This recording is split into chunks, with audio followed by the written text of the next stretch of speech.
Hello, Professor. Hi there.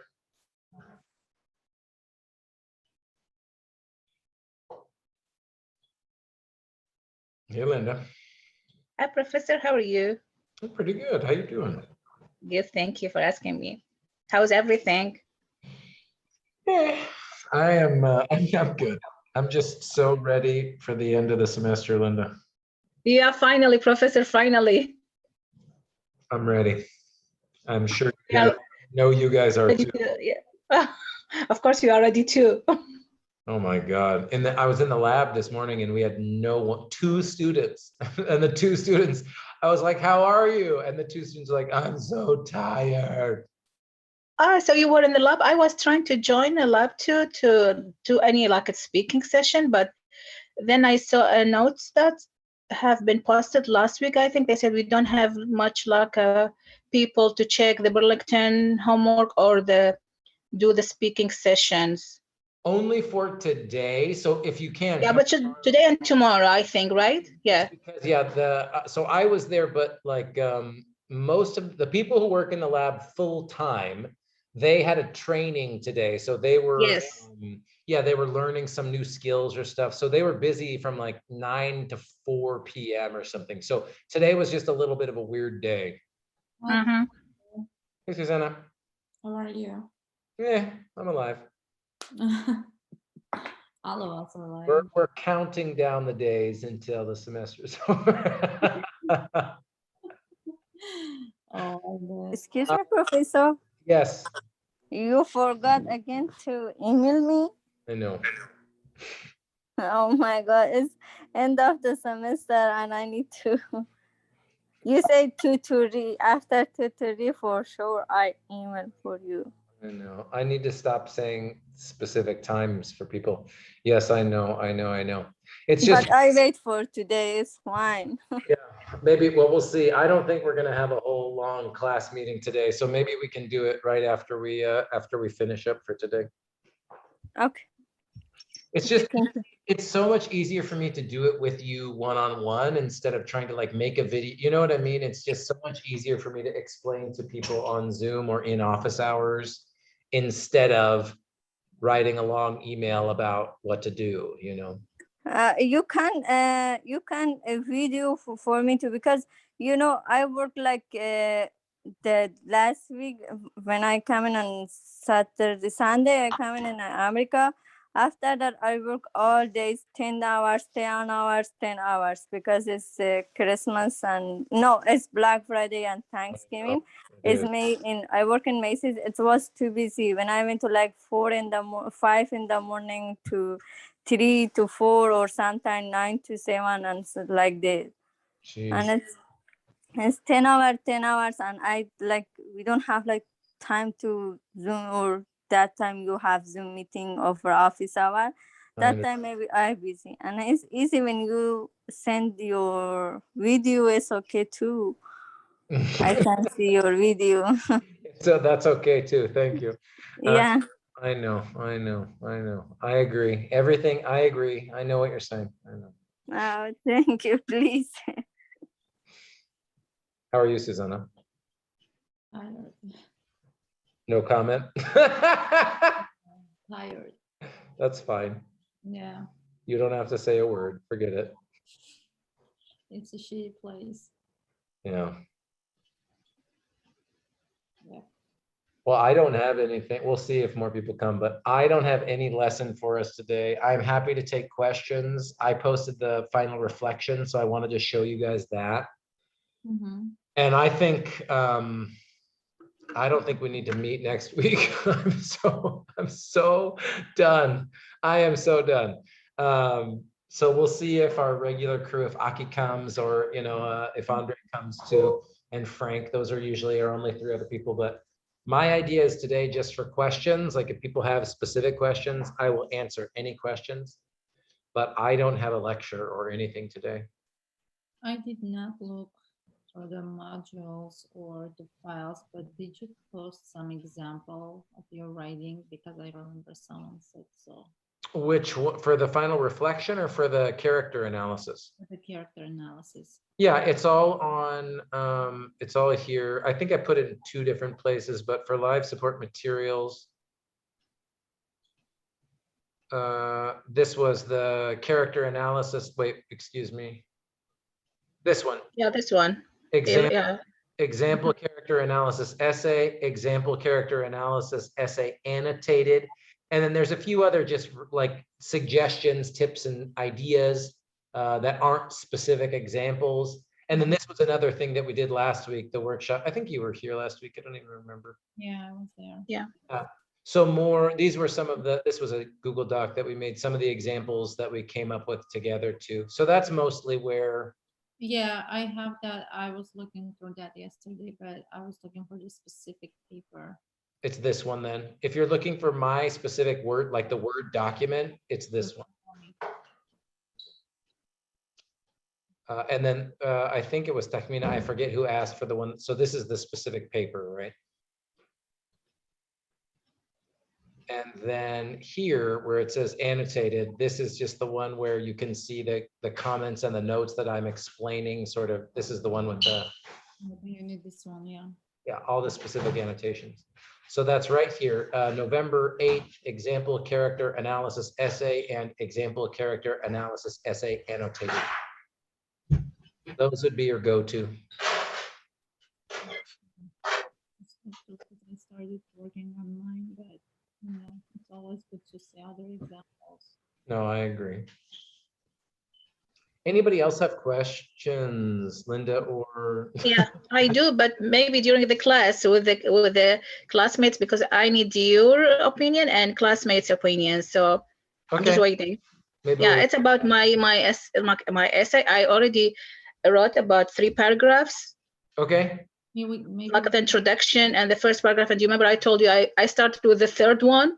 yeah, So no, I just started with introduction, you know, like a thesis statement and stuff like that, and the first paragraph after the introduction, okay, okay, and Yeah. the 3rd paragraph. So I just like maybe have 2 left or 3, I don't know.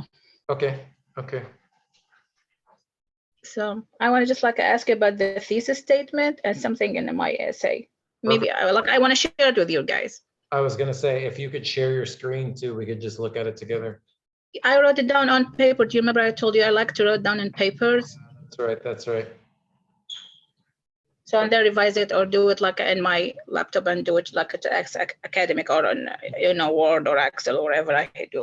Totally. I'll, let me do this. I'll prepare. Hey, Aki. Hey, Tahmina. Hello, good afternoon. Hello, How you guys doing? I'm tired. I know, Aki. I know. Yeah, after Thanksgiving break, I always tired. So I know. I know. Why are we here? Okay, this is our usual crew except for Frank, but usually Frank gets here about 15 minutes after.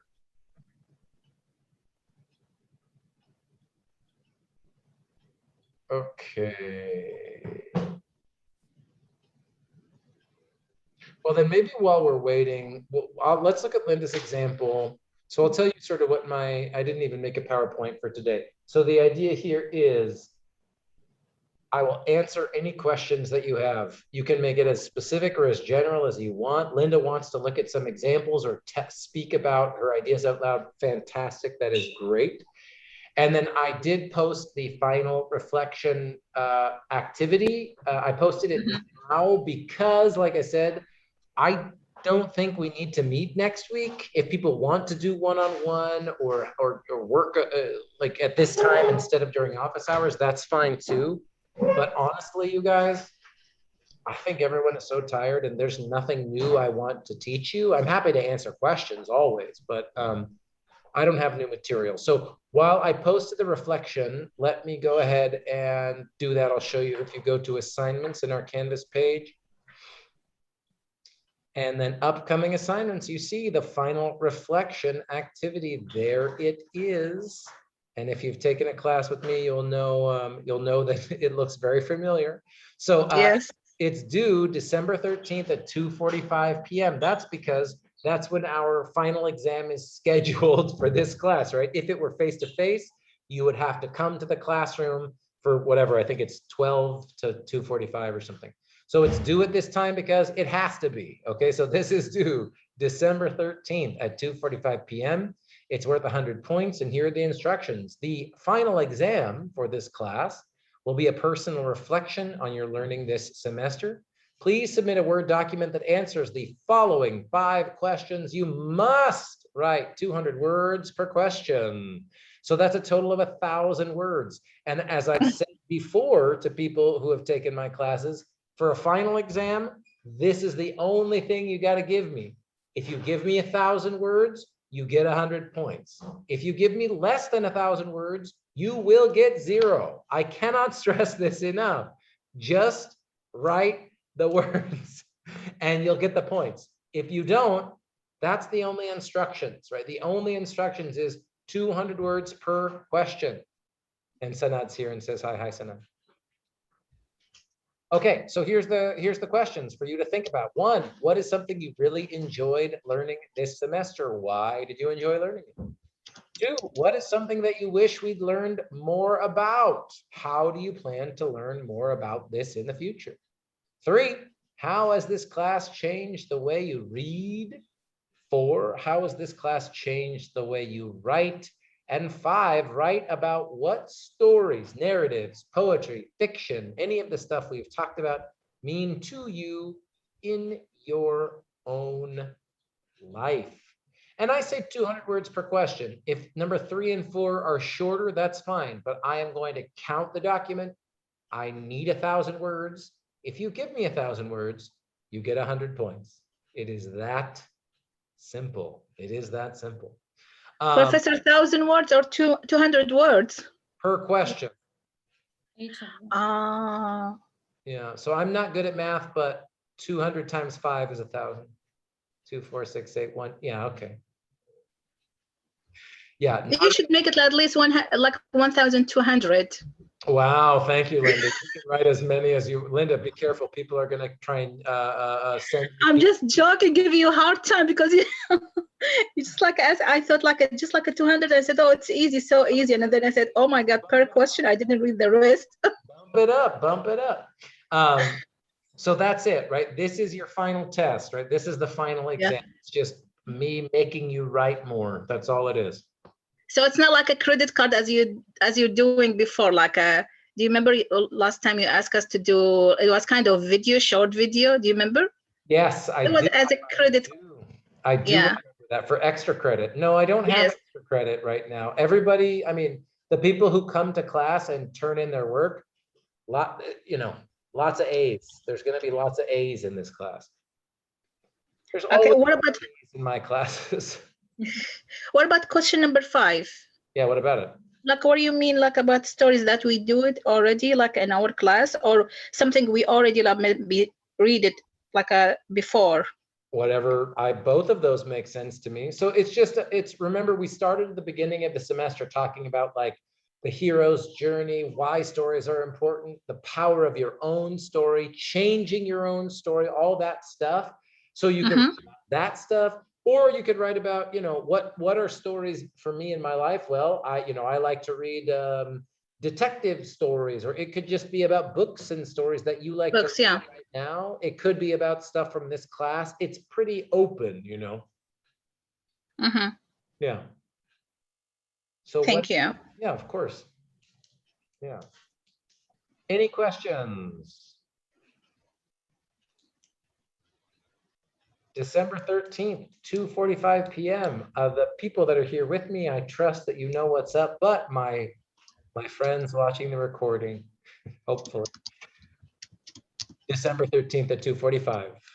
Just answer these questions. And if you have questions before that, of course, come to office hours. Send me a text. Send me an email. Sanad, little yellow hand. What's up? Okay. Do you want it as an essay or just question and answers? Keep it simple. For your essay, focus on the character essay. You know what I mean? This one doesn't need to be a beautiful So just a question and answer, but it has to be 200 words. Yep, you could just copy question 1, put it in a Word document. And put the answer down. That's it. Keep it simple. Yeah. Easy peasy. I agree. Yeah. Easy peasy, lemon squeezy. Yeah, keep it real simple. Strawberry lemon. Tiziana, you look so beautiful today. I'm sorry. You look so beautiful today. Oh, thank you. I tried. I love the what a- formal like what a jacket or nice something like that. class. Yeah, it's finally I decided to be. Yeah. Are you going to work or coming from I work? came. No, you just came. I just came from Oh, work. I'm at work. That's why I'm gonna be a little bit silent. That's okay. While you're still Dressed up, I feel like I'm a bomb, most of the time.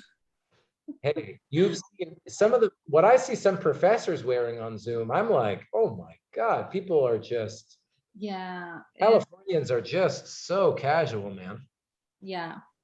And when you're home and doing stuff from home, it's just like you don't have a mood to dress up. Yeah, people wearing sweatpants and stuff. I'm like, come on. I know I could be even more fancy, but I try and do a collar every week. I had professor this summer, my speech class, and he always used to wear this like a shirt and the shorts with the hat on him, and it was so funny, and we were just like so chill. But in some point, I like it. It's just you keep it simple. It's good. I mean, it's good to be professional for sure, but sometimes when you're simple, you want the person in front of you to be simple too. Makes sense. That's interesting. I've never thought about that. I mean, I try to be really chill, but also look like I kind of know what I'm doing. You know what I mean?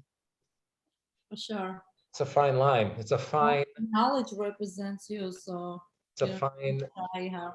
Oh yeah, so I can wear my sweatshirt and it doesn't matter. Doesn't matter. And Andre's here too. So Andre, I'll just give you a quick reminder. If you go to assignments and if you go to our final reflection, watch the recording, Andre, because I explained what the final activity, the due date here, December 13th, and I explained everything that's going on with the final reflection. So since we talked about the final reflection now, I can guess what people will say, but I don't feel like we need another Zoom class next week, honestly. How do we feel about that? Do you get, of course you can, like I said, email me, text me, come to office hours. I'm happy to help you before the end of the semester. But does that sound okay? Can people give me a thumbs up, little yellow thumbs up? Susanna says thumbs up. Yes. Linda's like, yeah, that's good. I'll send out an announcement about this no matter what, but again, no Zoom next week. So that's my proposal. I've got Linda thumbs up, Susanna thumbs up. Yes. Anybody else? Is anyone else listening or?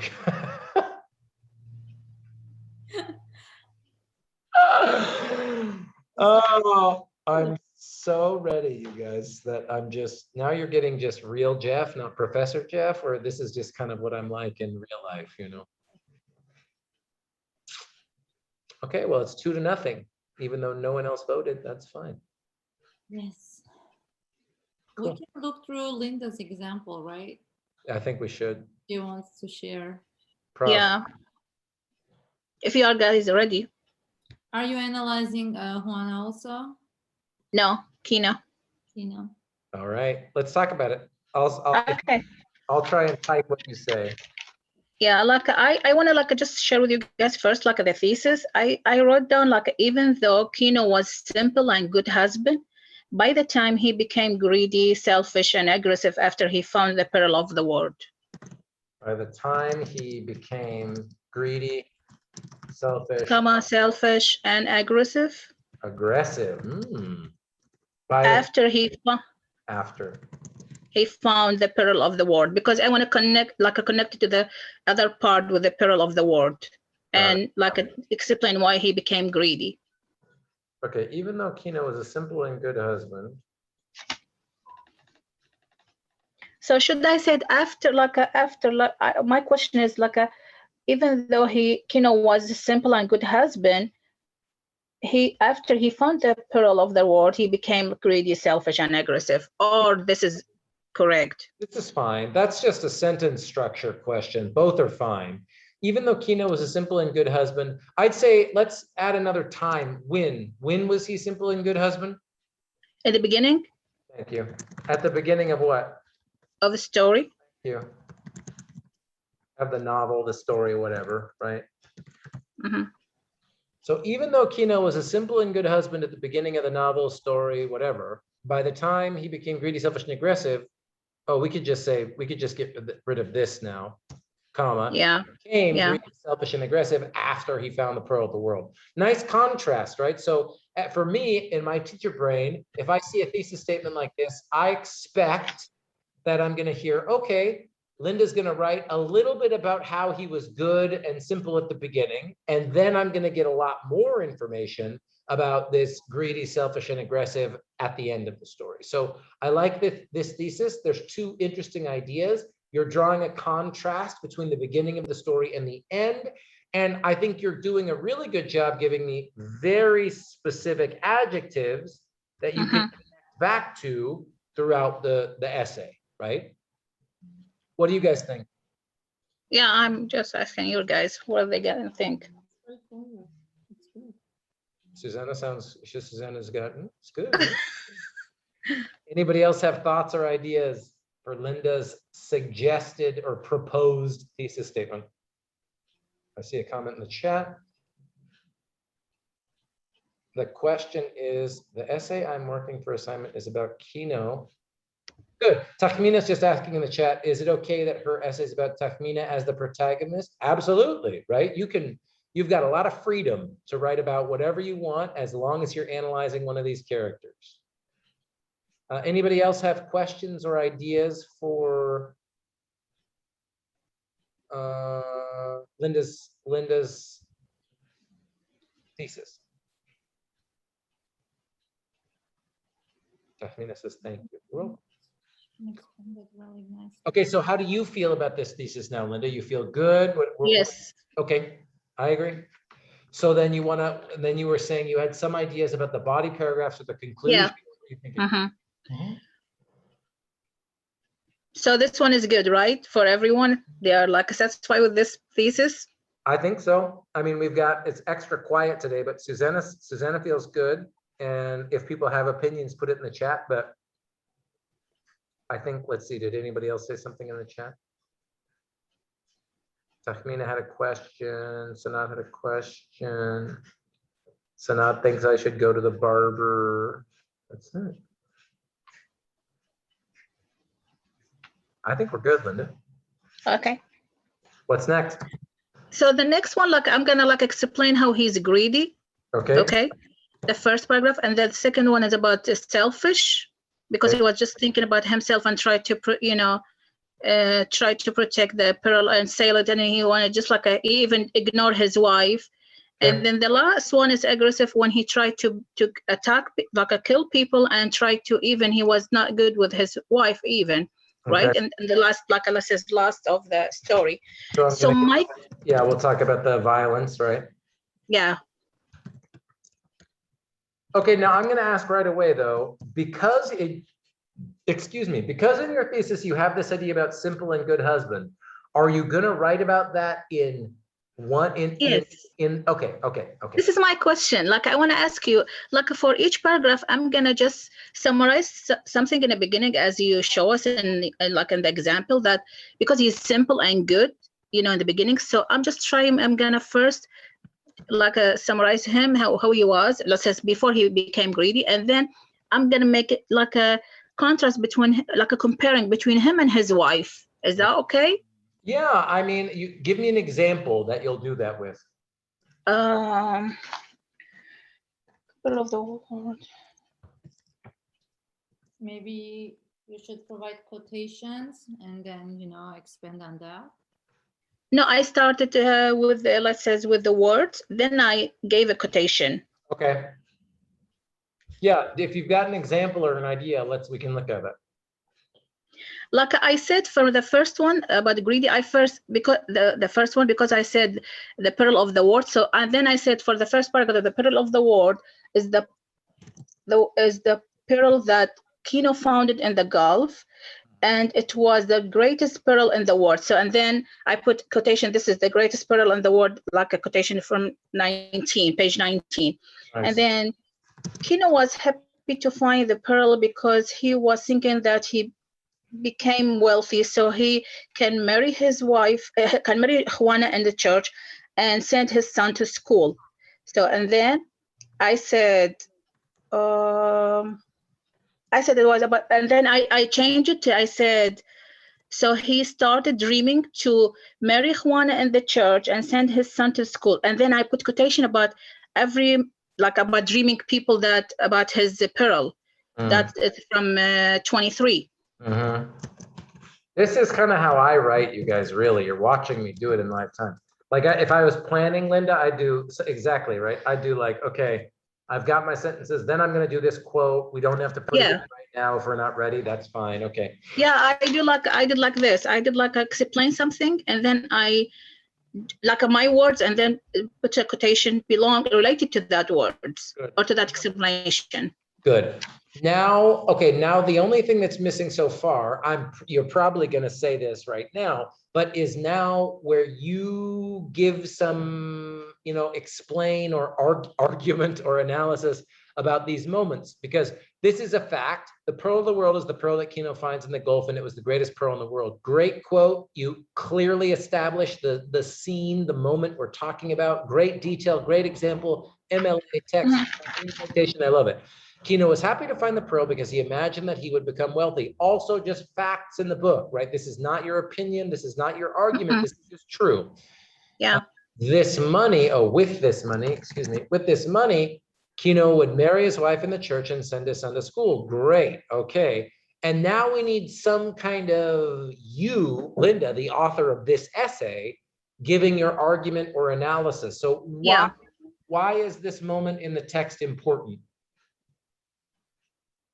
Like about his about Kino, you said, right? Yep. Like finish this sentence for me. This shows, or these examples demonstrate, right? This moment, story shows, proves, demonstrates. And then what would that be? What does it show us? Why is this moment important? You mean when he found the pearl? Yeah. Yeah, it's important because he thinking about himself, and he gonna be wealthy, and he wanna change his life, Only. But okay, but the quote you've introduced here, well, the example that you mentioned first is marry his wife in the church and send his son to school. So are you going to argue that those are greedy desires, or is this the before time where you're saying, do you know what I'm saying, Linda? Yeah, like at first the other reason I said, like at first I'm just writing regular, and then I try to be like more specific on greedy things. Okay, so you could say, just as an example, so after finding the pearl, Kino imagines that he will marry his wife in the church. Maybe we could just say Juana. I mean, I'm the one reading your essay. I know you can just use their names. In the church, Juana, and sent his son to school. So now if you wanted to go right into it, you could do two options, right? You could say something like, however, he also— I did, however, Kino started, yeah. A rifle and harpoon for himself, facts. And this shows his greed even at the beginning of the story. Like now we're going into, right, so he also imagines a rifle and harpoon. These are just facts. And then we get into something like we were saying in the example essay, like Susanna was asking about. Now the green is you, the author, giving commentary, giving an argument, giving some analysis, right? And that's the thing that I want to make sure you, Linda, and everyone watching, you want to do a balance of this. It's not just a book report, right? It's not just a list of the things, a summary of the things that happened in the story.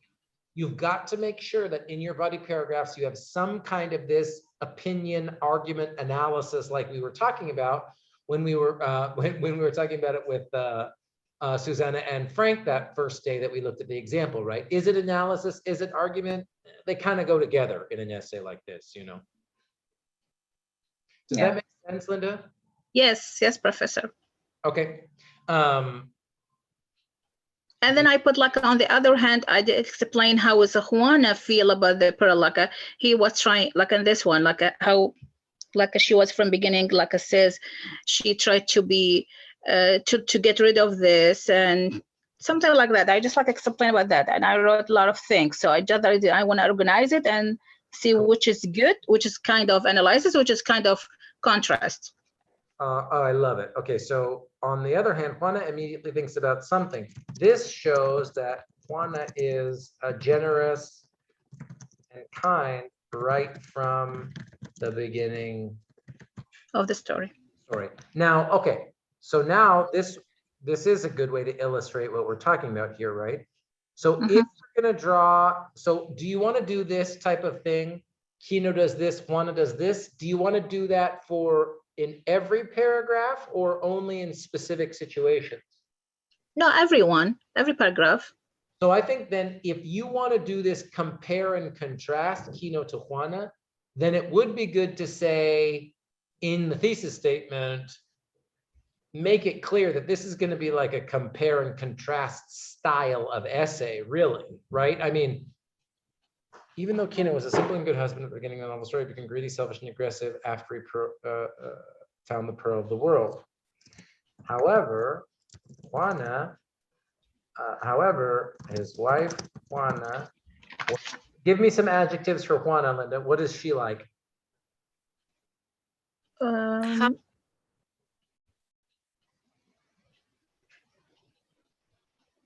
Probably good to think the opposite of the words if you're going to do an opposite type of essay, you could just use the opposite words that you have here, right? So what's the opposite of greedy? Generous, like it says, or kindness. Yep. What's the opposite of selfish? Kind of synonyms, huh? Yeah. What did you say, Susanna? Kind or selfish? Kind. Yeah, selfless. I like that. He was generous, selfless. Juana was generous, selfless, and kind is a good one too. I mean, you don't have to just use the antonyms. These are just ideas. However, his wife was generous, selfish, and what's the opposite of aggressive? Humble. That's good.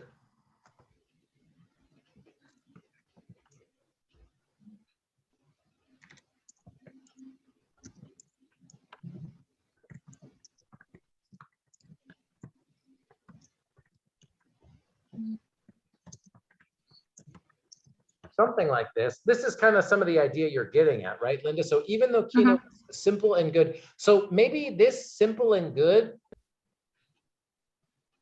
you're right. So simple and good isn't the idea. The idea is he changes, right? Yes. So if I want to make it like a comparing between him and his wife, I'm going to just use like this style of thesis, right? But what about if I just like want to use it in 2 paragraphs? Let's say greedy and aggressive. That's fine, because greedy and selfish are similar. So yeah, that's fine. If you're doing this, especially if you're going to do a compare and contrast, then you probably will have longer paragraphs, right? Because part of your paragraph is going to be analyzing Kino, and then the other part is going to be analyzing Juana, and then you're going to have your opinion, your analysis of those moments in the story. So that's totally fine. That's totally fine. So even though Kino was a simple and good husband at the beginning of the novel, he changes to become greedy and aggressive after finding the pearl of the world. However, his wife Juana was generous, selfless, kind, peaceful for the entire story. This shows that Kino was changed by the pearl of the world, but Juana's character stayed the same. Is this kind of the idea now? And now notice, you guys, again, even if you're just here watching with me or you're watching the recording, it's really, I think, cool. I mean, I'm a nerd, but I think it's kind of cool to see this writing process, right? Because at first we had no part, Juana was not involved, but Linda already had a clear thesis, right? At the beginning, he was one way, and then he changed and became this other way. That could be a thesis by itself, right? And then, when Linda's saying, well, also, I really wanted to write about Juana. I wanted to show the difference. Okay, I mean, we can adjust our, now I know it's not just one sentence thesis statement, but the two sentences together really do give us the idea for the essay, right? So then we add, okay, well, however, his wife Juana was generous, selfless, kind, peaceful for the entire story. And so really now, instead of saying, Kino was changed, Kino is corrupted, Kino became a bad guy, now we get this really interesting idea of, Kino is changed by the pearl of the world and Juana is not. Okay, that's cool. That's interesting. And then also that gives you, if you're the writer and you have this type of thesis, it gives you the choice, the option also to say, you know what, like as you're doing your analysis throughout the essay, you could give your own opinion about why does that matter, right? What does that tell us? I'm thinking of Aki's example too. Does that have something to do with men and women? Does that have something to do with mother and father? You know what I mean? Like you have options. If you say Kino's changed and corrupted, Juana was not. Cool, that's enough by itself. But in your body paragraphs, you could also say, you could connect that to interesting other types of analysis or argument too, So yeah, it's interesting to see sort of both options, and to see Linda's sort of ideas, in live time is really interesting. So it's kind of similar to mine. So I'm writing about Juana, but I am also including Kino over there. Is that okay? Of course, yeah. Do you want to just, I don't have to type it if you don't want, do you want to talk through it? I don't know. I just start throwing some, sentences out there, so it does not have an essay structure. Okay, yeah. Do you want to say it out? Do you want to test it out? But the short answer, Susan, is yes, that's fine. And then my second longer answer is, do you want to talk about one of your ideas or look at an example or anything? I can share my screen after if you guys like, but Yeah. again, it doesn't have an essay structure, so. That's not a problem. Let's keep, Linda, do you have other, I know you said you had 3 paragraphs, right? Yes. You got one more you want to look at? No, fine. I'm okay. Let Susanna share. And if I something, I'm gonna just interrupt you guys. Okay. Yes. Thank you, Professor. I love this, our little 2-person workshop here. This is. Let me see. Like at least I get some hugs from you, like some tips from you. Of Or course. from classmates too. The idea, right? That's the idea. Okay. Can you see it? I can. Yeah. Okay, so I kind of start, talking about Juana, our character, and kind of, added Kino over there, and then I just wrote about just got a couple of quotes. It was requiring quotations at least 3, right? And then I just did the analysis based on those quotes. I'll read through the introduction here. But again, just if you're watching the video, you guys, even the people who are here with us live,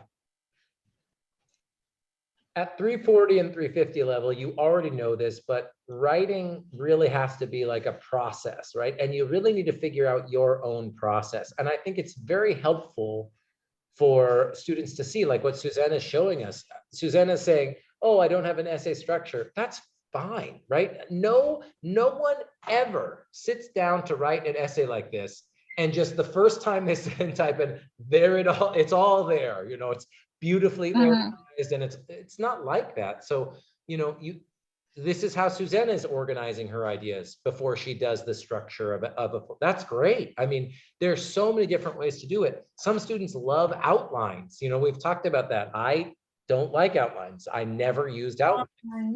It's just happening. I cannot, you know, it's just like concentrate on thesis, the themes and everything. I just have to write about it and then, you know, kind of go through Yeah. it.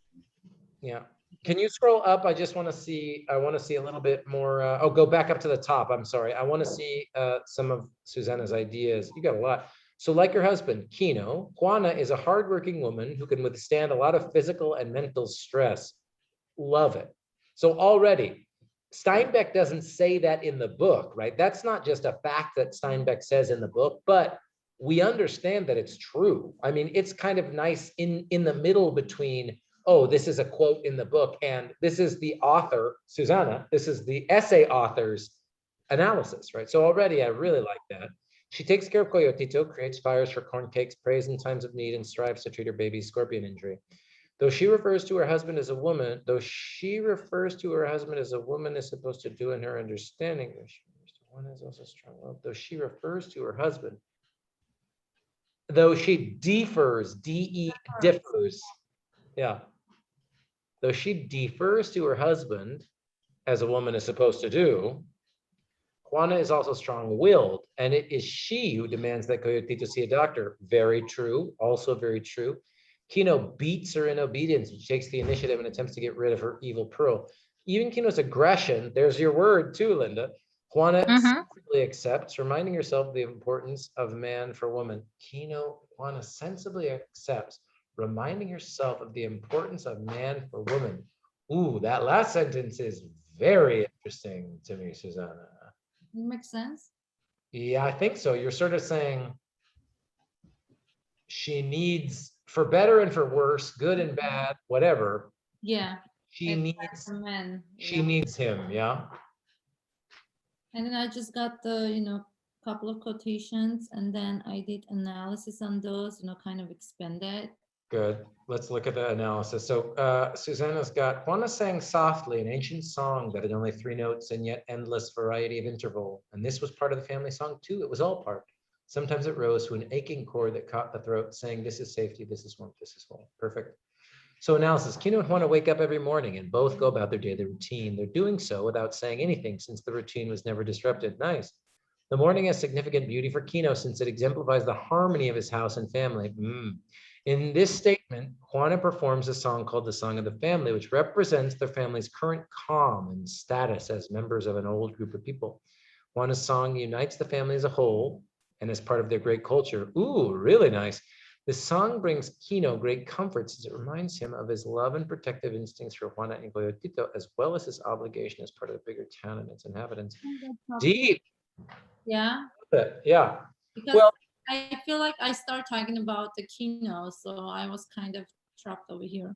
No, I don't think so, because for me, the most important sentence in this part of Susanna's essays, again, now I know I'm talking to you, Susanna, but I'm just thinking about how to make sure it's a good example for the writing process for everybody. But I think the most important sentence in Susanna's paragraph there is, Juana's song unites the family as a whole and as part of their great culture. Like, there's an interesting contrast Susanna's drawing there. Susanna's saying, for Kino, it's all about his family. It's about him and Juana and Coyotito, and that's it.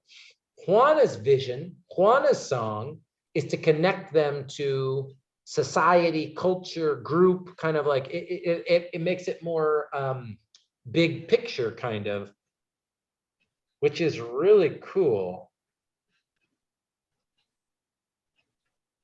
I like it. Yeah, like Susanna said, we're not there yet. This isn't full, there's no idea of men and women. Like I can see some of the ideas Susanna is starting to play with, and she's right, like she already said, right? She hasn't written it as an essay. The ideas aren't all interconnected together yet, but I can feel them, right? I can feel, okay, men and women, family, culture, kind of society, kind of that kind of thing, and how bigger things like culture and society sort of come up or are represented, are reflected in just these two characters, right? Just these 2 individual characters. I love that.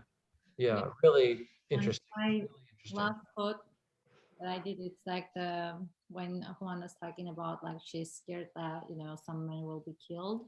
Yeah. and I did analysis on that. Good. So yeah, this one, I think everybody talked about this quote at one time. I remember Frank and Linda, a few other people talking about, I'm a man, I'm afraid, man can be killed. Let us My throw the pearl perspective is different. back into the sea. Hush, he said fiercely, I am a man, hush. Okay, and here's the initial analysis. After refusing to sell the pearl to the pearl dealer, Kino is forced to defend himself and his family against an additional intruder in their house and yard. Facts, right? Not this is an analysis yet. Susanna is giving us context, one sentence summary of what's going on at this time in the book. Throughout this chapter, Juana, sure that the pearl is a cursed thing that would only bring them harm, urges Kino to return it to the sea. Juana's pleadings are drowned out by Kino, who tells her angrily that he is a man. This is the first instance in which I notice disagreement in Juana and Kino's otherwise apparently peaceful marriage. Interesting. Even though Kino has a great deal of respect for his wife and everything she does to care for the family, when he does not get his way, he holds power over her in accordance with the traditional heritage of the family unit. Yeah, more stuff like we were talking about with Aki. With the simple assertion of his manhood, he asserts his authority to control Juana, despite the fact that she is a woman and that he has the strength and courage to defend the family from any enemies, despite the fact that she is a woman and that he has the strength and courage to defend the family from any enemies who may come against them. With this, he asserts his authority to control Juana, despite the fact that, I don't think it's despite, and I think it's like, it's reinforcing the fact. Reinforcing the fact. Well, with the simple assertion of his manhood, he asserts, I love the beginning of that sentence. He asserts his authority to control Juana. True. I think that's just true. I don't even think that's analysis yet. And then despite the fact that she is a woman and he has the strength, I think despite is to draw contrast, but I think these things agree, right? Because when he does this, when he says, I'm the man, you do what I say, that's not different from social norms, right? That's like a reflection of social norms. Reinforcing the fact or proving the fact, or like I said, like, yeah, proving the fact that she is a woman, that he has strength and courage to defend the family from enemies. However, it's this pride as well as the envy of others who want the pearl that will ultimately bring the family to its knees. Damn. Yeah. Yeah, again, I think I'm really clear now, even though Susanna is still working on it.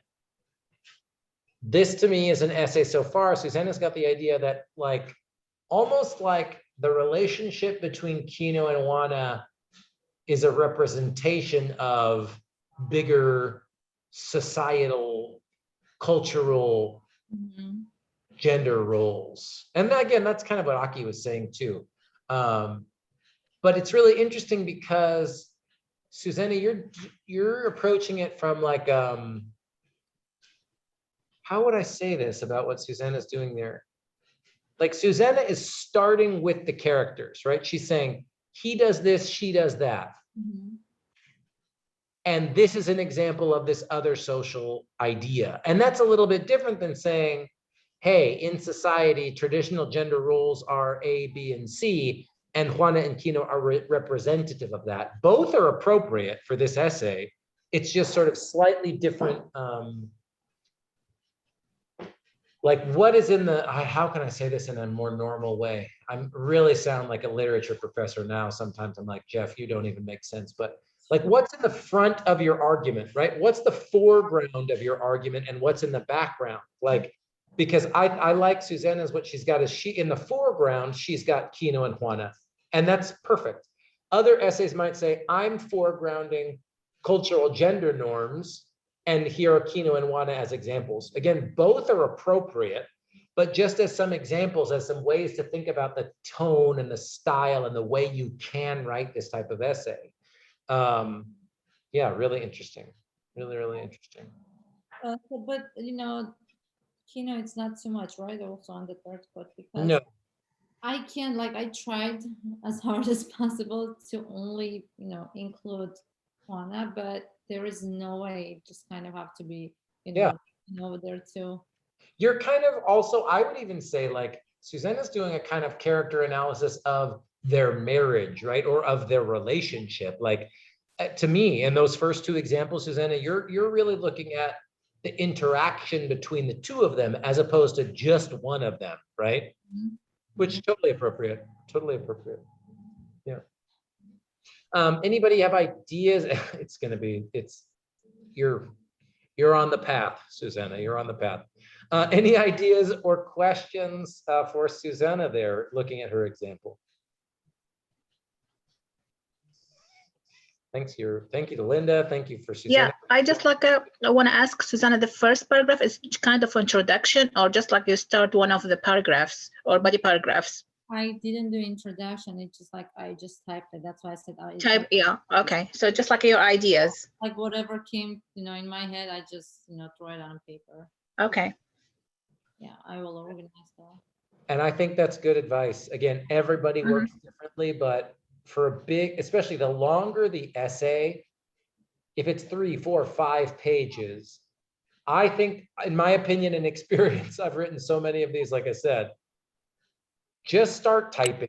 It don't, you know what I mean? Because if you sit at the computer and you think, well, now I'm going to type the perfect introduction, it's so painful. It takes so long. It's so much better to write a paragraph about your ideas or opinions and just think, okay, I'm going to use that somewhere. I don't know yet, but at least it was good for me to get clear about my own ideas.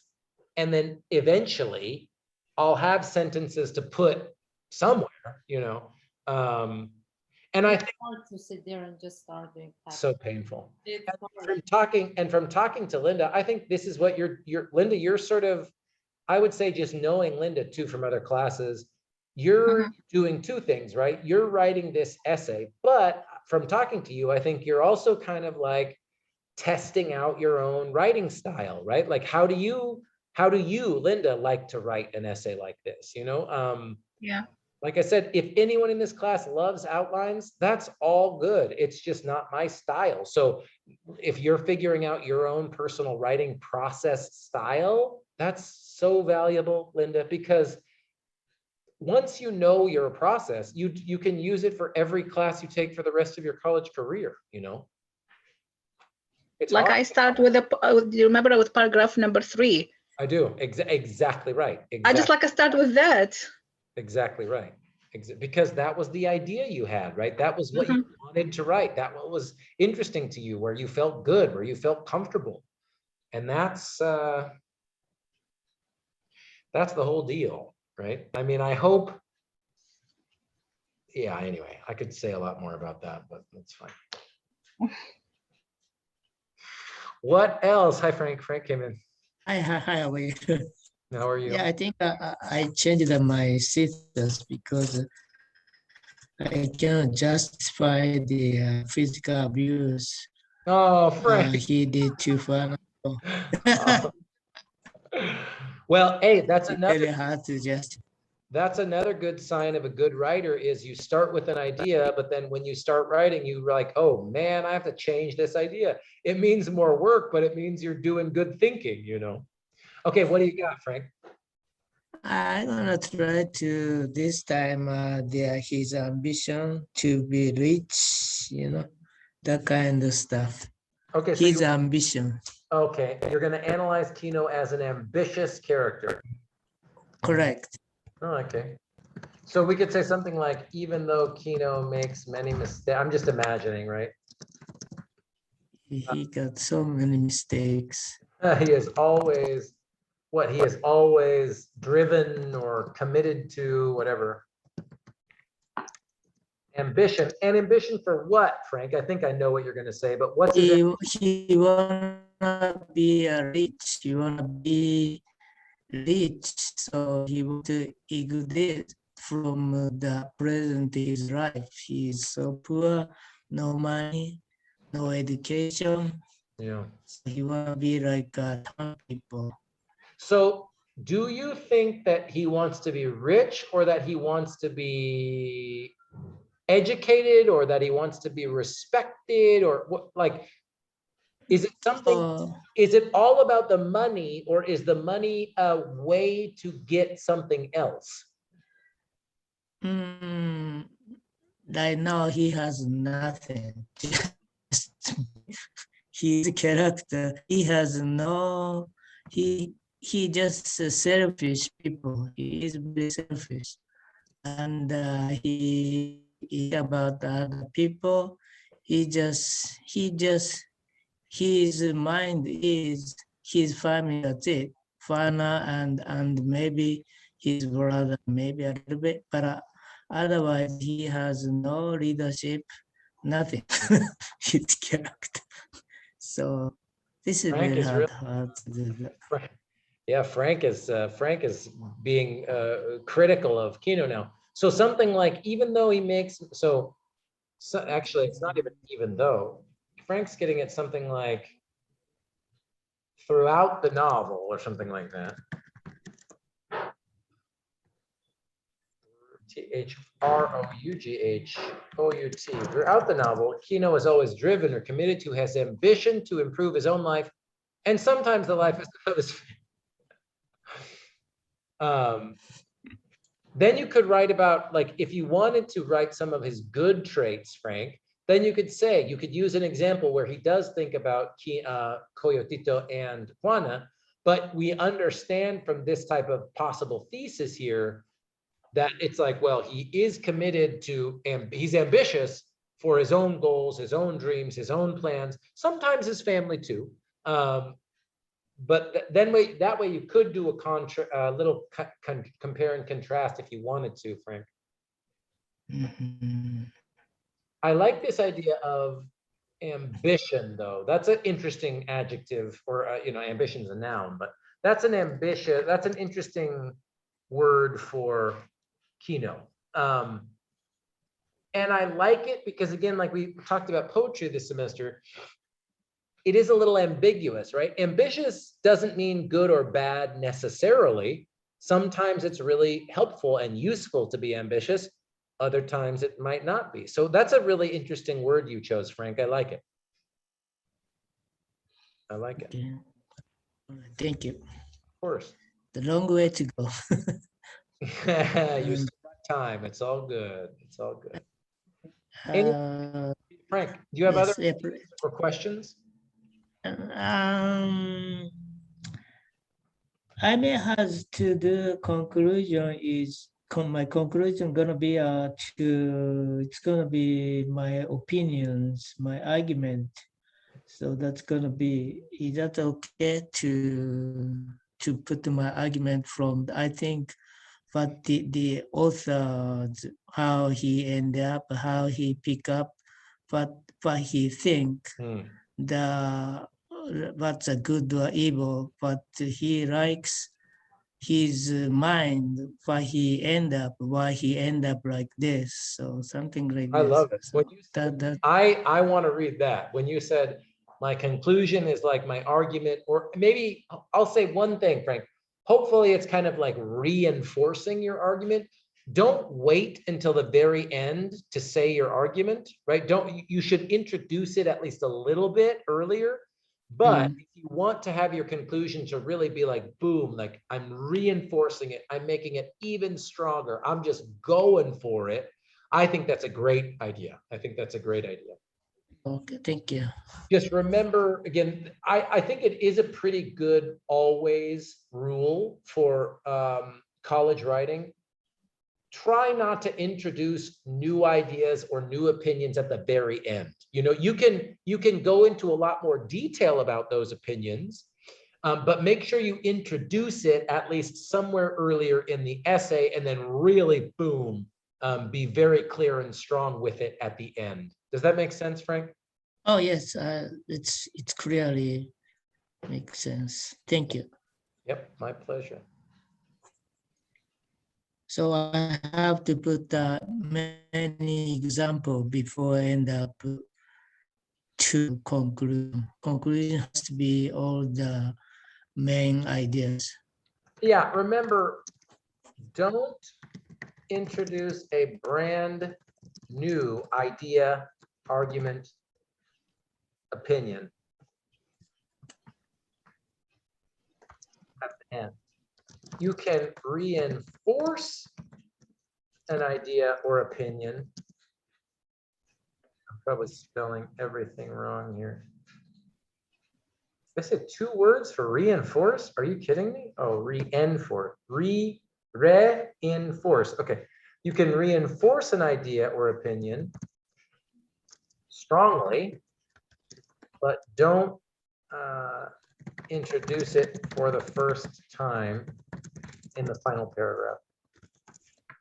So you could start with something like, as many of the examples above show, Kino is like, you could start something like, and if you began your conclusion, Frank, with like, you just sort of hint to the reader, right? You say, all that stuff that I just wrote about on the first 2 pages shows, proves, and then you really go into it even stronger, you know? Okay.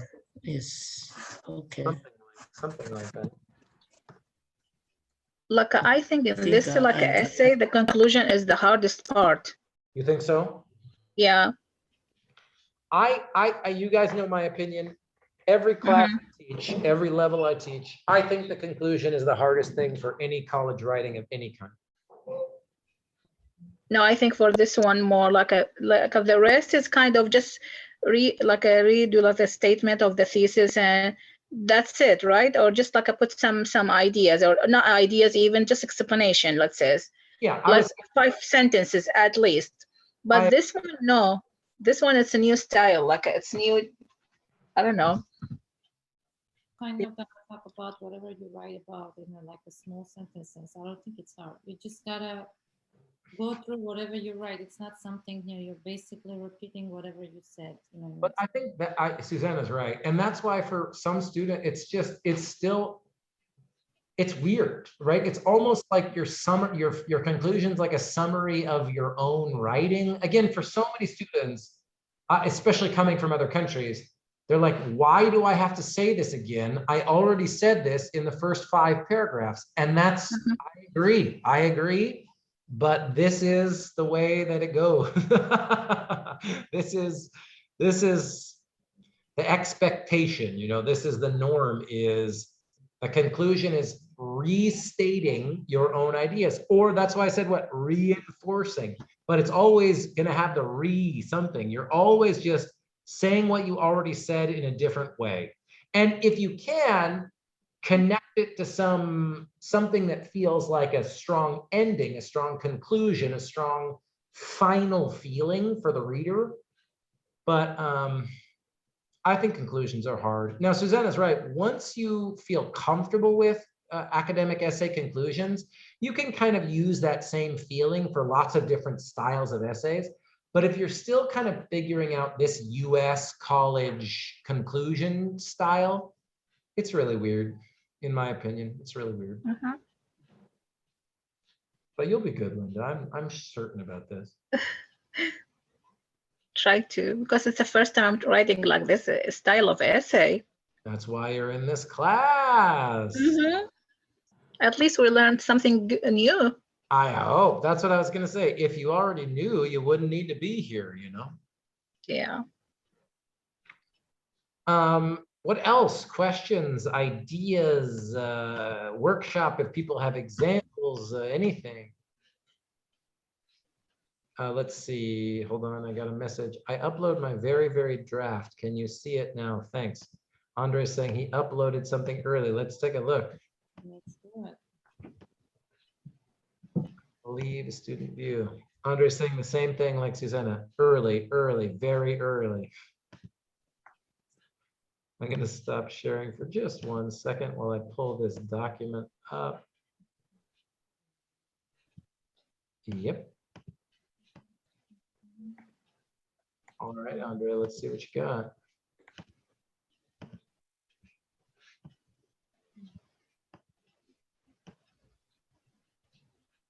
Yeah, very nice. You get a lot. Okay.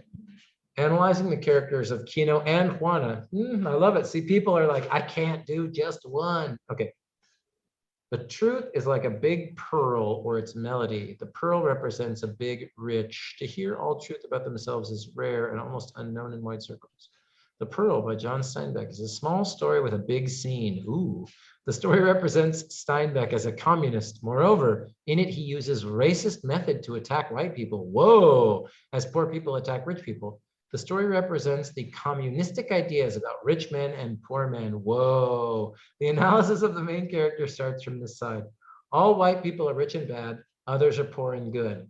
A big rich of one has, there's some grammar stuff, but this is really something. At the same time, and envious of others, the stories of enrichment sometimes end very sadly. The big pearl has a magnitude of beautiful of its rich that it could give its own owner. The big pearl could make happy its owner who knows what to do with it, and evil to whom who does not know. The truth when a man can say to himself that he could not know how to deal with the big rich one, or he needs help. It's bad when a man does not know and he does not want to say it to himself. A simple Indian family is the main hero of the story of the pearl. Interesting. I think, okay, so there's grammar stuff, of course, but that's always but the ideas here, let's see. This is very interesting idea, right? So the analysis that we're talking here is about communistic and these, again, we see on the first page of the book, he says there's only good and bad, right and wrong, black and white. So Andre's continuing this theme here. I think this is very dramatic and interesting argument. The story represents the communistic ideas about rich men and poor men. The analysis of the main character starts from this side. All white people are rich and bad, and others are poor and good. I mean, that is a very interesting and dramatic thesis statement, right? Like, that's really interesting. Let's see if Andre gives us example. That's what, for me, when I read this the first time, I'm going to look at this and go, ooh, okay, I wonder what examples from the text Andre is going to show to talk about rich, bad, poor, good. In the beginning of the story, Kino's a happy man. He has a value in his family. Interesting, again, nice choice of words here. When we're talking about rich and poor and value, very interesting. So he values his family. He continuously listens to a happy tune of a melody. When he caught a big pearl, this pearl has become his value. Oof, really nice. The change of value changes his life. Wow. What happened with Kino? Is he shifted his looks from his family to the big pearl? His dreams are changing without end. The melody in him has changed too. We know that's true. In the beginning, it's the melody of the family. The melody of the pearl becomes the main in for Kino, grammar stuff. At the end of the story, the melody of the pearls disappeared and the music of the pearl drifted to a whisper and disappeared. Kino pays for the rich by his son, his house, and the big pearl. He hit his wife, but she makes him rich again above the end of the story. Ooh, wow, again. Andre, you got big ideas. So I think Andre's doing something really interesting here. And he's talking about value. Okay, so Kino, we could say in Andre's idea here at the beginning, Kino is rich because he has a lot of value with his family, his house, his child, his wife. There's value there. Then the pearl comes in, and now he only values the pearl.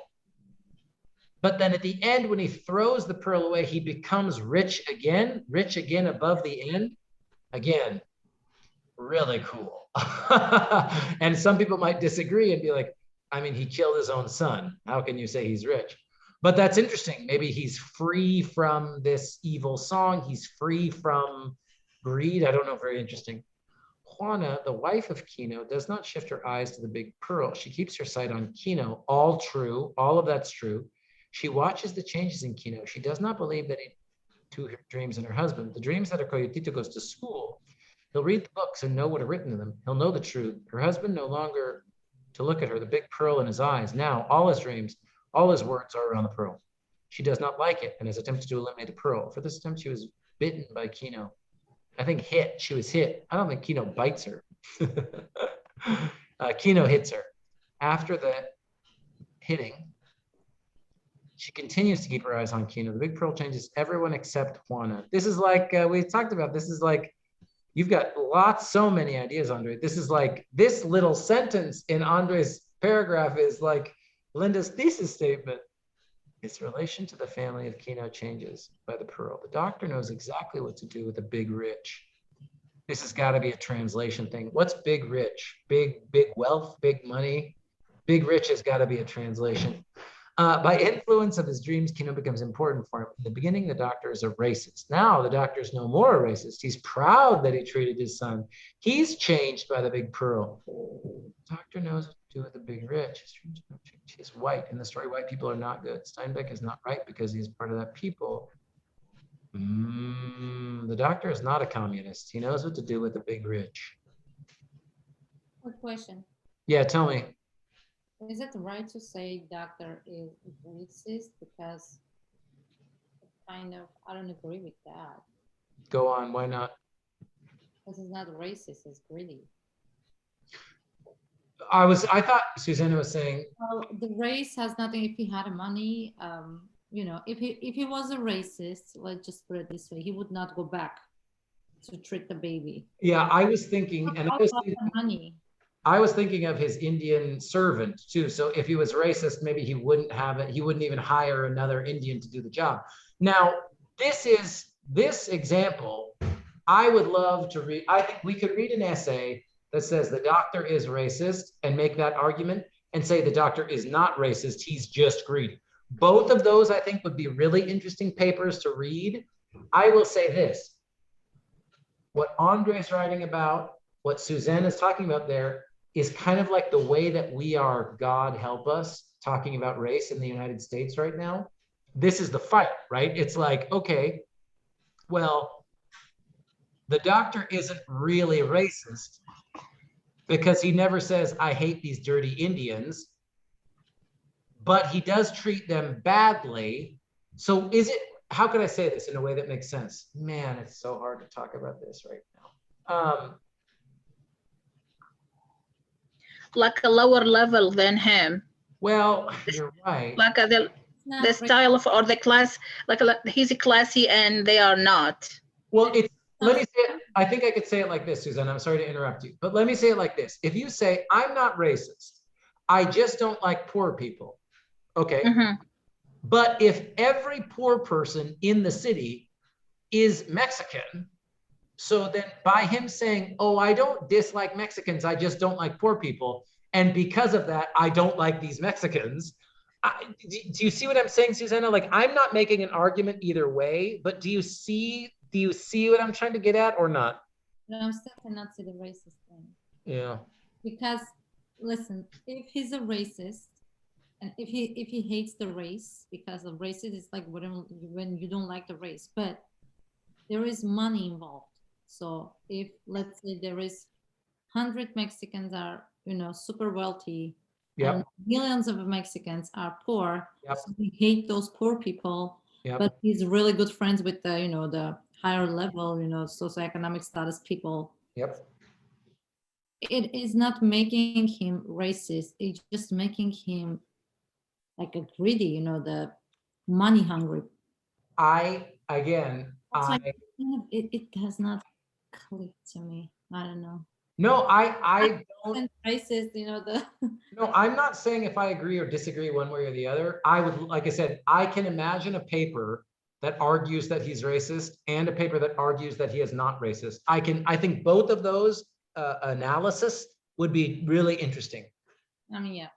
But yeah, like you can go to page 9 in the book and you can see like Kino hesitate for a moment. This doctor was not of his people. Yep. This doctor was of race which for nearly 400 years had bitten and starved and robbed and despised Kino's race. So now again, that's in the text. Now some people, I think again, this example that Andre brings up and Suzanne is talking about is, like I'm saying, how we're as a country trying to talk about race in the United States. And I don't think we're doing a very good job, but whatever. But that is the argument, right? Right? Is that actually that quote, like you could say, Linda, again, I'm not saying if I agree or disagree. I'm saying you could say, well, that quote shows that Kino is the racist. Kino doesn't like white people. Kino's the racist. He actively says, I don't like white people. I don't trust white people. The doctor isn't racist. He's just greedy. Now, I don't know if it's that simple, but I understand that argument. Now, the other argument, like I was trying to get to Susanna, and maybe I didn't explain it well though, is the idea that, well, okay, it doesn't matter. Even if you say, even if the doctor never says, well, I don't like Mexican people, if he treats Mexican people like crap all the time, or he only likes 3 rich Mexicans, Susanna's example, I've got one Mexican friend. He's a great guy. He's rich and he speaks English and I never speak Spanish. Well, okay, even if that person says, I'm not a racist, I don't hate Mexicans, it's kind of like there's this big conversation in so many places right now. Like in America, we've lost our minds, in my opinion, but there's the idea, right? Intent versus impact. So, okay, the doctor his intent is not, I hate Mexicans and I treat them like crap. But if the impact is that he ends up thinking Mexican people are not real full people, then the argument goes, Susanna, stick with me, then the argument goes, that is a form of racism, right? Like, and like I said, that's kind of the way, that's the fight we're having in the United States right now. And then Andre says, okay, in part 3, I want Kino versus the doctor. Andre, you've got so many ideas in here already, Andre. But anyway, what I'm saying, what I was just, those 2 examples we're talking about here, it's not that I'm advocating for one or the other. I really do see both sides of this. But I do want to show what an example, like if you were going to write an essay to say the doctor is racist, then you don't have a quote in there, right? Where he says, oh, I hate Mexicans. So you have to find other examples to support that argument, right? It's not going to be as simple as Susanna's argument. Susanna's argument would be, he's not racist, he's greedy. Well, then we can go in the text and find where he says, does he have any money, right? That's right at the very beginning. Does he have any money? Send him away. He doesn't have any money. Oh, and as soon as he knows that Kino finds the pearl, he goes out to the Mexicans' village, right? He walks out there by himself. So yeah. that would be the example that you quote, and then you show this proves he's not racist, he's just greedy. If you wanted to write the essay that was about how he is a racist, then you need to find other examples, and then that would be more like your argument, right? That's like we were saying a little bit more clearly about, like, look, if we think about race and racism the way that we're trying to change, or some people want to change it in 2021, we have to understand the doctor never says, oh, I hate Mexicans, white people are better than Mexicans. He never says that, but however, the way he treats people, the way he talks to people, the way he, it's interesting. And to a certain extent, this conversation is about what is racist, right? What is racism? And like I said, I think that's really the fight that we're having as a country, right? Is like, it used to mean racist would have to mean the doctor saying, I don't like Mexicans. Oh, then you're definitely a racist. But now there's this big fight, right? To be like, if you do things that harm Mexicans, that is a racist action. I mean, that's like literally, if I don't know if people have taken 300 or seen stuff, but there's this very famous American author, his name's Ibram Kendi, and that's his argument, right? If a law, even if the law doesn't say, let's hurt Mexicans, if the law hurts Mexicans, it's a racist law. If the law hurts Black people, it's a racist law. That's the conversation we're having in America in 2021. People, that's a racism as well.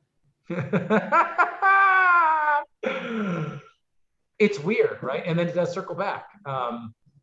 Now, again, I could say a lot about this. I could say a lot about it, but anyway, it's interesting times we live in, everybody. Very interesting times all over the world. Let's keep going here. I'll finish up, and then I think the biggest problem so far with Andre, and he said this is just an early draft, is Andre's got amazing ideas, but the organization is a little bit unclear so far. You know what I mean? Like, he's got like one paragraph about an interesting idea and then just totally jumps to a new idea, which, Andre, I know you were saying it's an early draft. This is not a negative criticism, right? The truth of the story is that the big pearl as a big rich have different melodies. For the owner of the pearl, the melody of good. For others, it's envious. When an owner does not know what to do with the big rich, her melody of enviness will also win. This sounds like a thesis statement too. Big rich is like big opportunity or big wealth or something. The big sense of the small story is big. That's a deep sentence, Andre. They could give thanks to the author for the way from the beginning. The analysis of the heroes of the story is like a melody. From the music of the family, is he ready to hear the truth? If Kino could listen to the truth melody of the Big Pearl, then he listens at the cave, his family would never suffer. Damn. It's no racist word in the last part, no communist idea about rich people. Kino is a good during 2 parts of the story. What will happen with him? No one knows. Wow, Andre. Again, I know there's some language stuff, but I can see how big Andre's ideas are. I can really understand them. This essay is another good example for me, you guys. When in the rubric, when I put grammatical errors make it impossible for me to understand what you're saying. This is an example of the opposite, right? Andre's got some serious sentence issues, but his ideas are there. Like I can understand what he's saying. So communism, rich versus poor, racism, white versus Mexican, the melody of the pearl, value versus rich. Andre's got like, I'd say first read, Andre's got like 4 big ideas in here, right? Like, and well, I could say the melody of the pearl kind of matches the characters'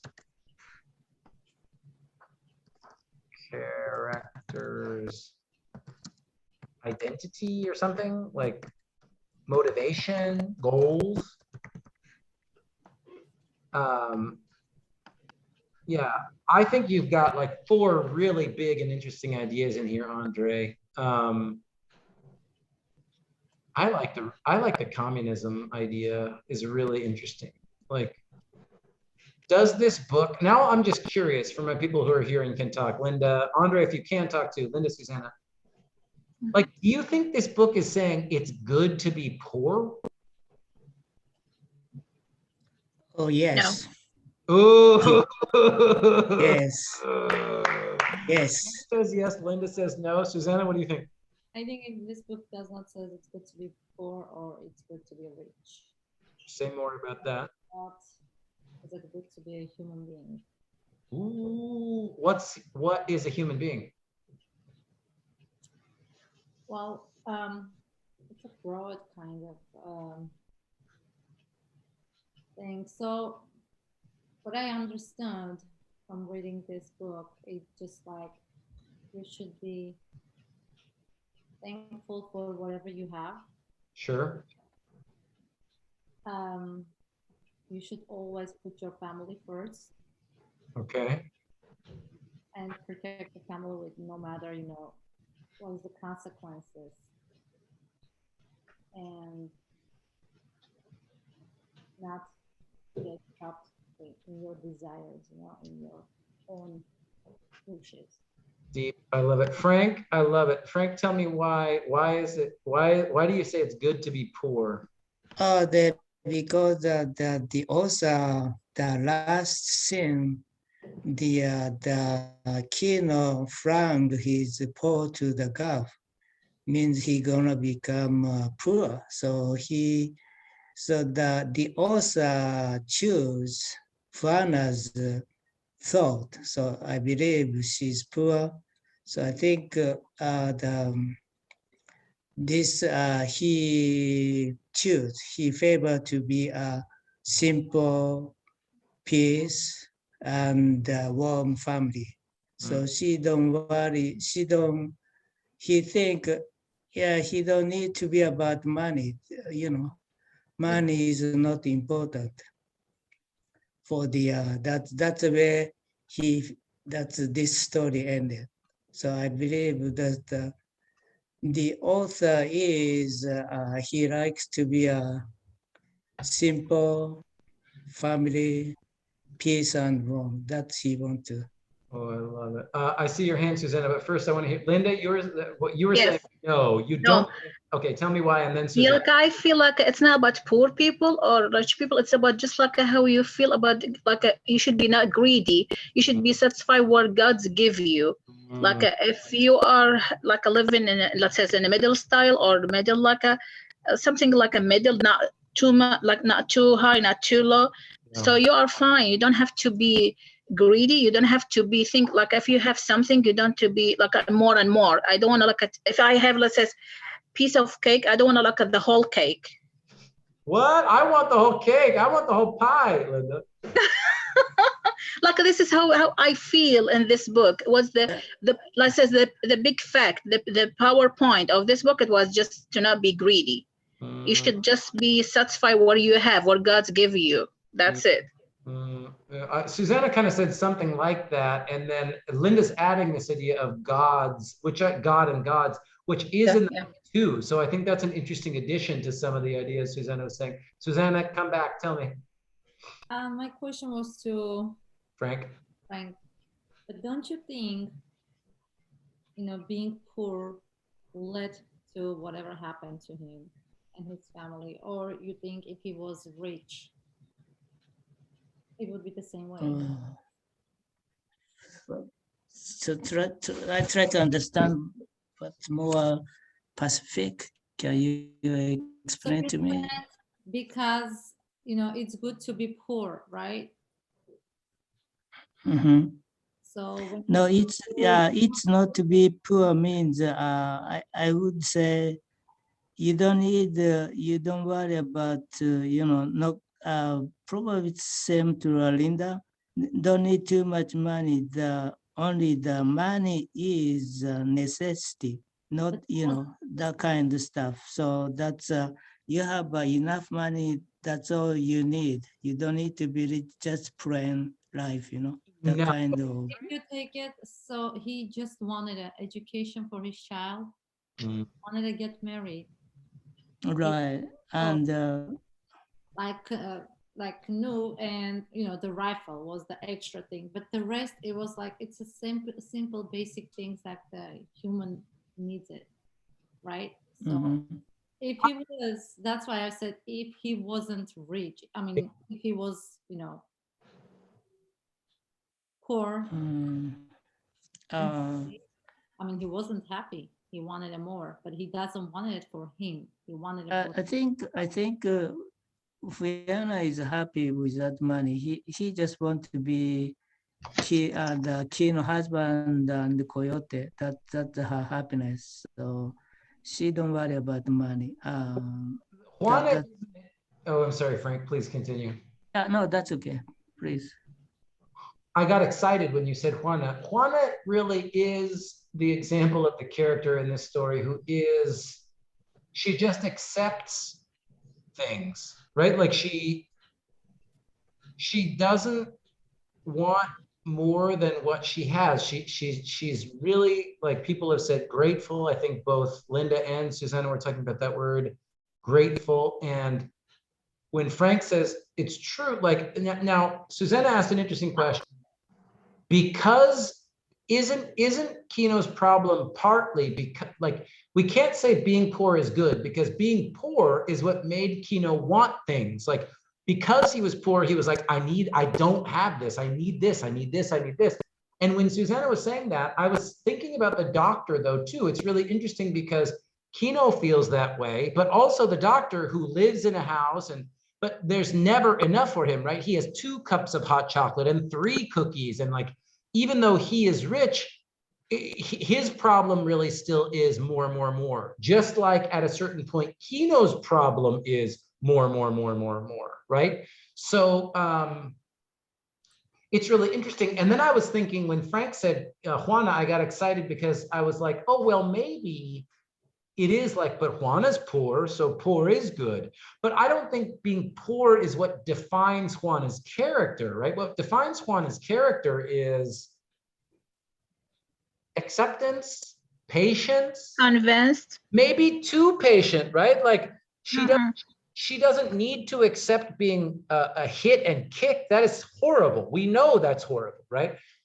So maybe it's too much, but you know, she does take things as they are. She does accept them. She also sees things pretty clearly, right? She understands things for what they are because she accepts reality instead of trying to fight against it all the time.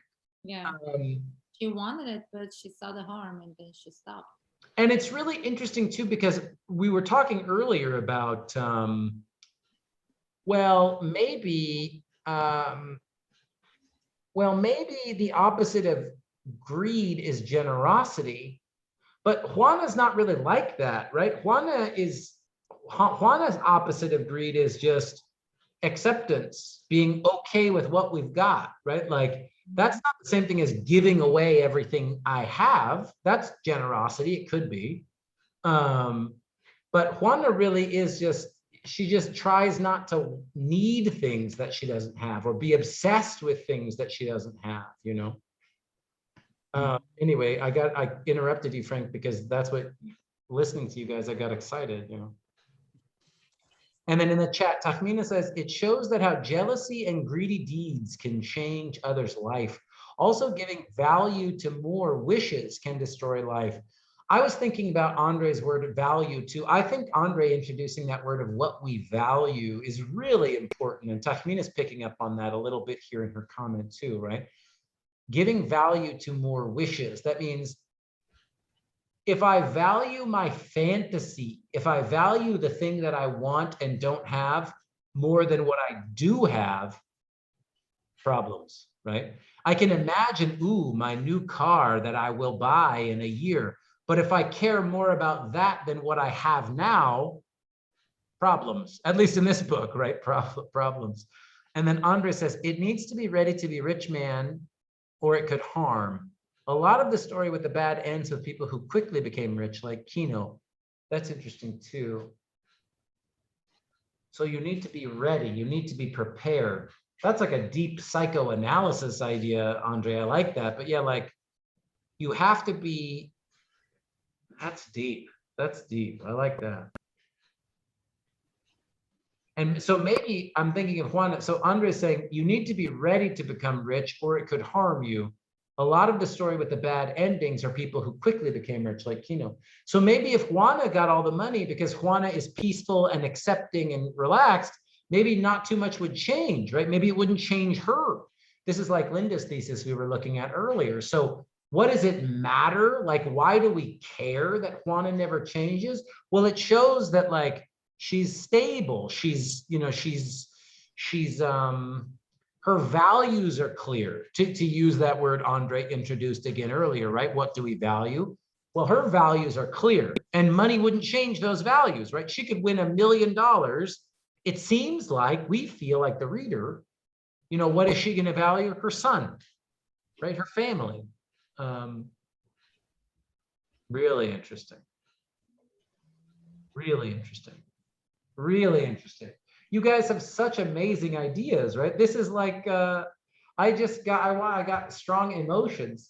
This is like doing this at like bachelor's degree level, guys, the way we're having a discussion about this book, because that's really thoughtful insight that you guys are all offering.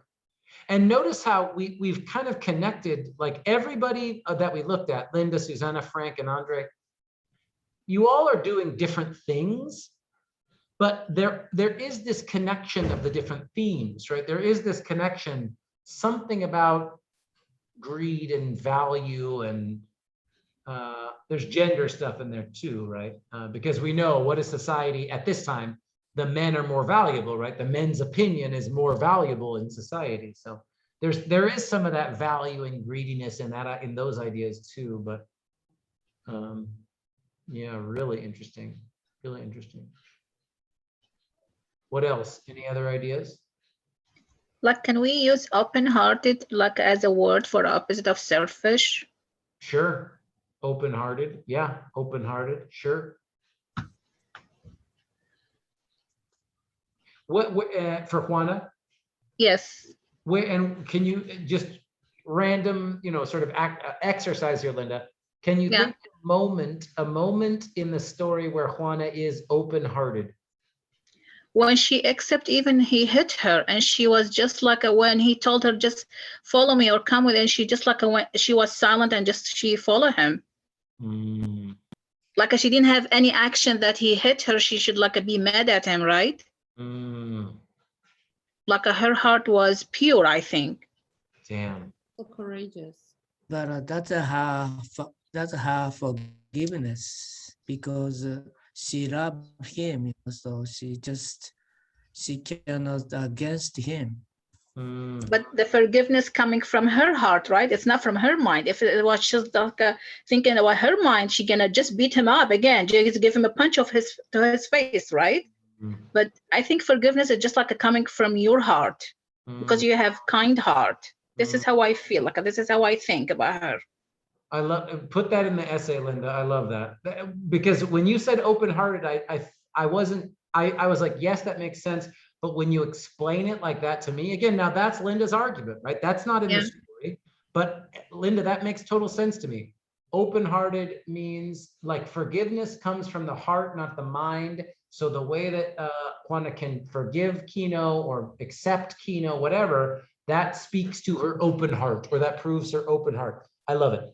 Again, other people might disagree, but I think it's a great idea. I think it's a great argument, and I think there's evidence for it in the book, right? That is a perfect example of a totally appropriate character analysis. Or like our conversation about racism, right? Like this is, I love this conversation because I hope you guys can see, right? Like this, I think, is the joy of doing a literary analysis, is like, there really isn't one perfect right answer. But when you have a book with really interesting and deep characters, we can talk about this and say, you know, like, I think the doctor's racist. I don't think he's racist. I just think he's mean. Okay, cool. You know, or like Frank is saying, I think Juana is very forgiving. And then Linda's saying, well, for me, that talks about her heart because forgiveness comes from the heart. I love all that, right? Like, yeah, go ahead, Susanna. What's the time frame? Like, what times it was talking about? Like 1900s, 1800s, like the story. What time? Oh yeah, I think this book. Let's just imagine that the book. I think it was the Pearls written in 1957. Yeah, but it was talking about like 1957. That's his background, what the time, 40s. what background of the. Like very simple things, and you know, the rifle was a big thing in 1800s. Yeah, it was. And some just more context, right? Like the Pearl is in. Oh, I'm not sharing my screen. Hold on. I mean, Wikipedia, you know, so take what you will, but The Pearl is a novella by American author John Steinbeck. The story, first published in 1947, follows a pearl diver, Kino, and explores man's purpose as well as greed, defiance of societal norms, and evil. Steinbeck's inspiration was a Mexican folktale from La Paz, Baja California Sur, which he had heard in a visit to the formerly pearl-rich region in 1940. Hey, the story is one of Steinbeck's most popular books and has been widely used in middle school and high school classes. The Pearl is sometimes considered a parable, like we talked about. It says it's a Mexican folk tale. So, you know, anytime we see that, if we could say folk tale from Europe, folk tale from Africa, usually that means old. But certainly, you know, he was there in 1940. The book is published in 1947. Suzanne is exactly correct. There is a rifle in the story, so we know it's probably, you know, not probably. It's not like, right? Yeah, I mean, the earliest it could be is like 19th century, right? It's not like the 1500s because we're talking about rifles and stuff. So let's say, yeah, like anytime between like 1850, 1860 something and 1940, so something like that is a reasonable guess, you know? Yeah. Does that make sense to people? Yeah, the reason that I'm asking because I might include it because I was looking at the quotation at the rifle part. I was like, maybe I can write about it, find some connections. Totally. I mean, I think that's, again, in a, well, like if we were face to face and we met 2 days a week and we had more time and it was a perfect world, then we probably could start to do what Susanna's doing. Like you can go very deep with, I have a bachelor's degree in English literature, because eventually you can go really deep with this stuff, right? You can start to bring in outside sources, and you can read academic articles for people who have written different opinions about the same book, and you can go very deep, like Susanna was saying. So if you wanted to start to do some of that, right, and include some sort of time frame analysis, it's reasonable to assume that this book takes place between the year 1850, whatever. I mean, that's totally appropriate. Totally appropriate. I just learned that from my experience. Totally. My bachelor degree experience. Totally appropriate. Totally appropriate. But again, Susanna, so many of Susanna's questions, I'm just going to say nice things about Susanna now. All of you guys, right? This class is special. You guys are wonderful. Susanna's got this very important US college academic skill, though, which I would call like critical thinking, right? Like what Susanna does really well as a student is like understand sort of like an expectation that is a part of like US college expectations. And then once Susanna learns it once, she applies it to other situations. Now, this isn't just US college, right? We do that all the time. Human beings do that all the time. All of you do that in different ways. But I think Susanna has this skill for US college sort of really, and is getting even, I've known you now at like 3 semesters, something like this. And now Susanna's doing it fast, right? She's like, okay, I know that I need to do this type of critical analysis, and that's what'll happen for everybody if you keep going. And if you have good teachers, I hope that it's really hard to teach people new ways to think. But once you do have the new way to think, you can do it over and over and over again, so yeah, and I'm not bragging when I say I have a bachelor's degree. It's just something that's true about me, because you're right, Susanna, you don't need to have a bachelor's degree to do that type of thinking. Hopefully, if you get the bachelor's degree, you did learn how to do that kind of thinking, I hope. But, I learned a lot.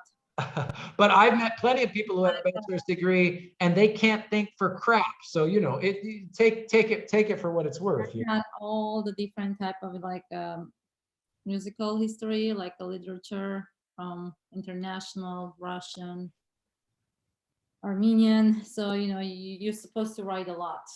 Yeah. So I kind of know the concept. And my compliments for Susanna does not mean that other people in this class don't do it. We're all doing it in different ways, right? It's just a skill. I've gotten to work with Susanna 3 times, and it's just a skill of hers. And I think, again, for people watching the recording, I think it's really useful to see all of our examples, right? I mean, I'm so grateful to Linda and Andre and Susanna for allowing us to sort of see your examples, see how you guys are thinking and feeling and what you're doing, because that's the only way to learn this stuff, like, and it's hard. It's really hard. I'm so happy that I got these classes, honestly. I learned so much. I'm so happy. Yeah, it was nice to have this knowledge under my belt. Yeah.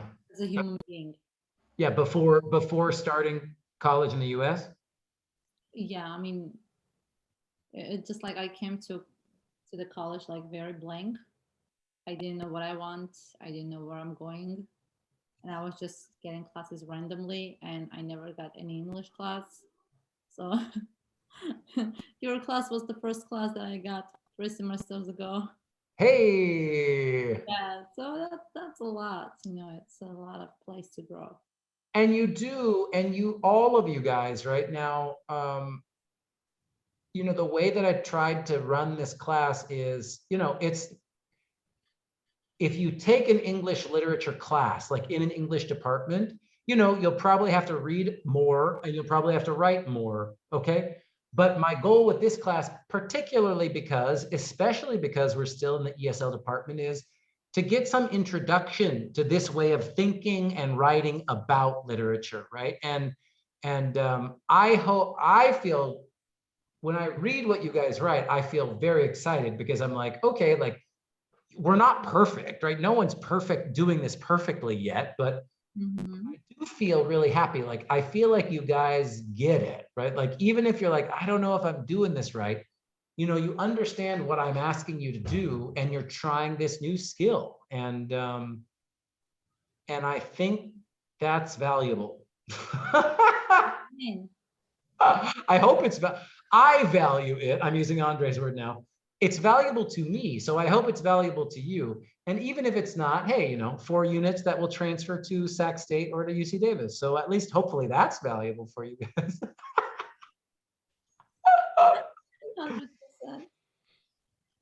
100%.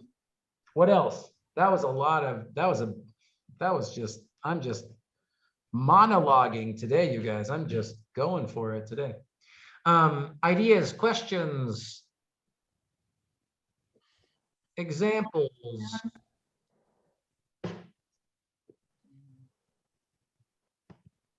I'll stop sharing. Anybody in the chat or no, we got everybody? It needs to be ready to be a rich man or good harm. Thank you, Andre, for letting us look at your example. It was so interesting. Oh my gosh. I can give you some feedback in the document though. Setting, we would have so much arguments. That would be fun. I feel like it would be like a fire. In the classroom? Yeah. It's different. I agree. That's the danger thing with a book like this, right? Because like people are going to have because it's, he says, right, black and white, good and bad. People usually do have then strong opinions. He's a racist. It's interesting. Yeah. What else? We've got 20 minutes. We can definitely end early, but anything else while we're still here? Because remember, Frank, you weren't here, but my suggestion, my idea is no Zoom meeting next week. I'm good. Your paper will be due before class next week so that I can grade it quickly and give you feedback before we finish. But the only thing we shared before you got here, Frank, is the final reflection activity that's in Canvas now. That's going to be due on the 13th, the day when our final exam is scheduled. But I'll just show it to you, Frank, and leave it up here. But this is the only thing we talked about. So you can either watch the recording, Frank, or stick with me and ask questions. But this is the final reflection activity. I can introduce it now, but I don't have anything else to teach you, especially not before you submit your essay, right? So the final reflection is here, Frank, and I'll just put it up on the screen for you. But anything else from people? Susanna's got to go pick up the kids. Perfect timing. So this SS, the due date is next Monday, right? 1 week. December 6th. 1 week from today. That's right. So December 6th is our last Zoom meeting. I'm saying that is what I'm proposing. That is what I'm suggesting. Yeah. This is our last Zoom meeting. This will be our last Zoom meeting, but Frank, if you want to meet with me one-on-one, like if you want to meet at this time and talk about your essay, we could do that too. Just email me or text me and we could set it up one-on-one. But otherwise, for people who feel good and comfortable, they don't need to come next week.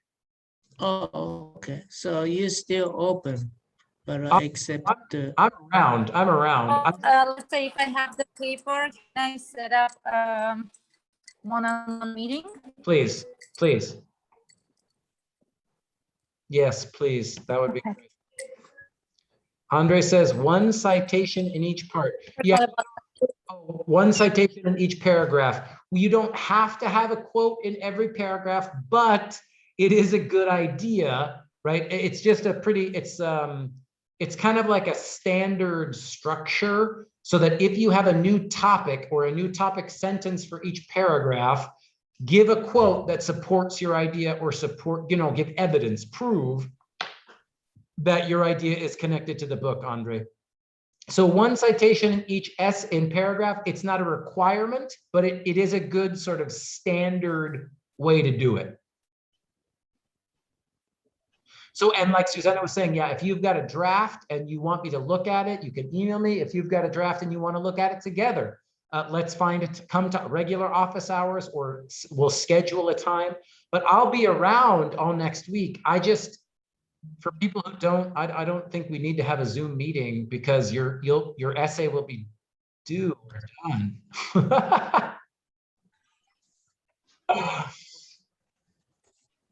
Cool. Anybody else? Questions, ideas? I'll send out an announcement to let Professor, don't forget.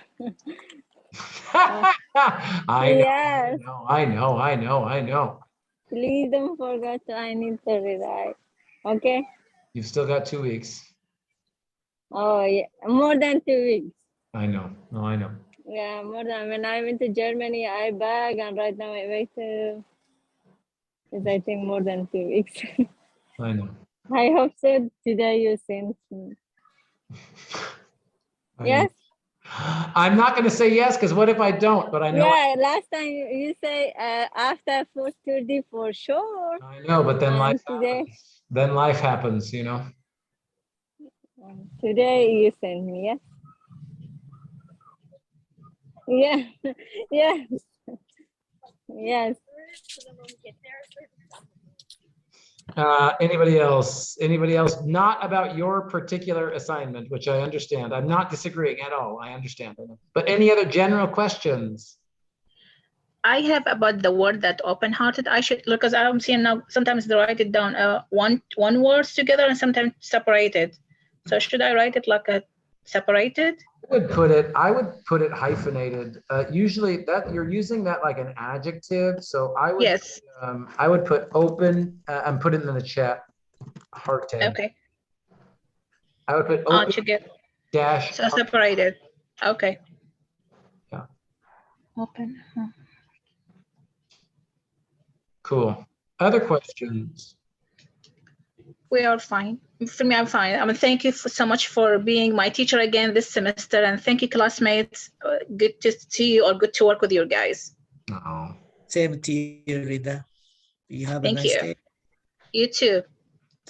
Thank you, Professor. Have a wonderful day. Nice to meet all of you guys, the classmates. I will be happy. I'm gonna get married on December, and Congratulations. Congratulations. Still here. Wow. Thank you. Congrats. Thanks, Professor. I knew everything through this class.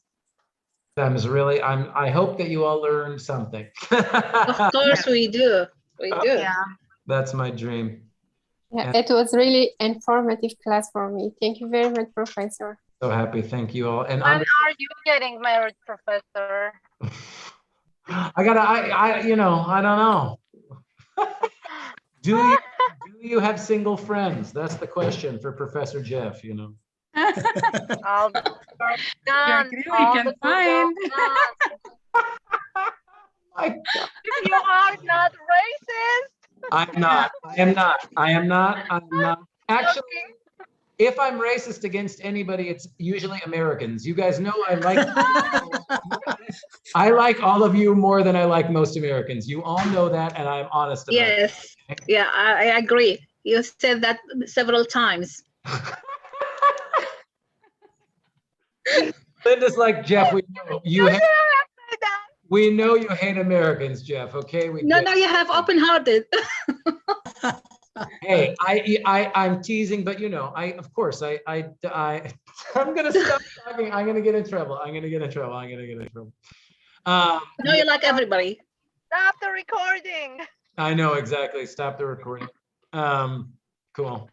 Well, I prefer to leave it to remember us.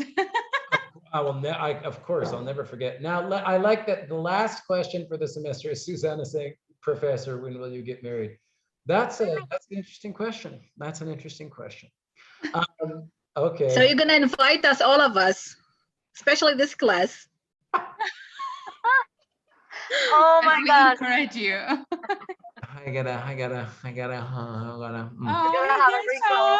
Don't smile too much. The wrinkle's gonna be. Oh, stress. I will take wrinkles for smiling. That's a fair trade, Sanat. I don't mind. It's okay. Life is And me and Susanna, we're gonna manage your wedding, right, Susanna? yeah, sure. See, she agrees. I need. I knew a lot of things For to a do. long time to arrange the marriage. Yeah, a lot of things, and for free, of course, right, Susanna? 100%. It's our for gift sure. for you. I like free. You know, it's like a Middle Eastern, and you know, the people from there are very, you know, open-hearted. I agree. Open-hearted. Yeah. Definitely gonna be a very fun wedding, especially with Arabic people. I'm getting. Yes. I'm getting. Okay, all right. Well, when I'm back in Sacramento and next fall, maybe, you know, we'll see. We'll see what happens. Am I open-hearted? Oh my gosh, my son, you're way too open-hearted. Don't worry, me too. It's all good. It's Okay, you guys, it was very nice to seeing all of you again. You're the best. I'll send out a message, but of course, Yeah. just because. Thank you, Professor. Have a wonderful day. See you guys. Thank you. Thank you. You Take care, guys have a nice everyone. day. Bye, Bye. everybody. Thank you. Thank you. Bye. Bye. You're a professor? Huh? You're a professor? No, I was talking with my professor. She said bye, professor.